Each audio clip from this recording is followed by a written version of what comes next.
Well, as U.S. government shutdown drags into its 37th day, Transportation Secretary Sean Duffy announced a 10% cut in flights at 40 major airports because of shortages of overworked and unpaid air traffic controllers. With 13,000 controllers and 50,000 TSA agents working without pay, there are widespread delays, long security lines, and safety risks have actually worsened. Joining me now is Washington Stand reporter Casey Harper, who's been following all of today's main stories. So, Casey, what's up?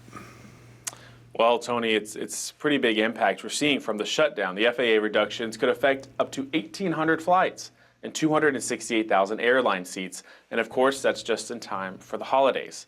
The FAA said even more cuts could be coming as early as this week if the government doesn't reopen. So this could get worse. Here's what Transportation Secretary Sean Duffy had to say about it. There'll be frustration. We are working with the airlines.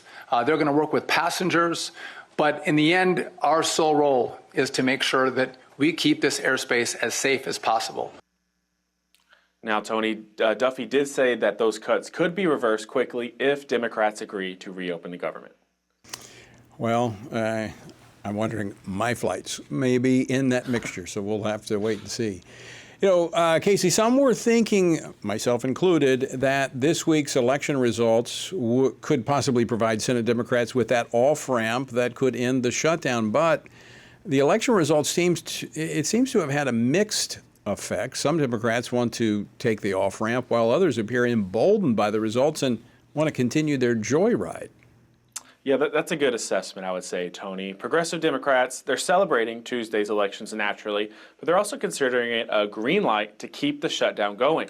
They're defying calls to compromise, even from many in their own party. Groups like Move On, Senator Bernie Sanders, and others, they say Democrats should refuse a deal until they get those spending guarantees, like the $1.5 trillion they've been demanding. Meanwhile, Republicans in Congress say if Democrats won't even accept this clean CR that doesn't have partisan spending measures in it, what more can they offer? What more do Democrats need? They got their chairs at the left-wing No Kings rally. They kept their base satisfied through the fall campaigns and Election Day. And as of Tuesday, they have the extremely dubious honor of instigating the longest and most severe government shutdown in history. How much more do Americans have to endure before Democrats are satisfied? And Tony, I'm glad your sources are saying that something could happen by the weekend. I'm hearing similar things, but Senator Thune said he's keeping all options on the table, even if it means making the Senate work into recess next week. Well, thanks, Casey. Congressman Ron Estes will join me shortly to discuss the government shutdown, any developments there. By the way, speaking of elections, how are New Yorkers reacting to Zohran Mamdani's election as the city's first Muslim and self-proclaimed Democrat socialist?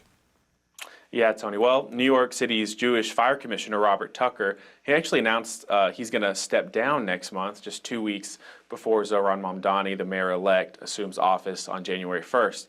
Now, Tucker didn't explicitly say that it was because of Mamdani, but the New York Post is reporting that Tucker was concerned about Mamdani's anti-Israel stances, and he's not the only one.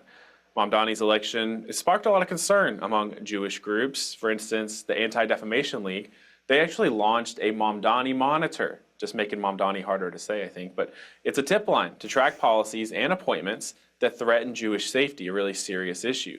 The ADL is pointing out that in his past statements and associations could be considered anti-Semitic. And conservative critics, they're warning that New Yorkers need accountability as this far-left administration is taking control of City Hall in a city that has the largest population of Jews outside of Israel, Tony. It's going to be very interesting to watch. Very, very interesting. Let's turn to California. What's the latest there on the redistricting battle that was on the ballot on Tuesday?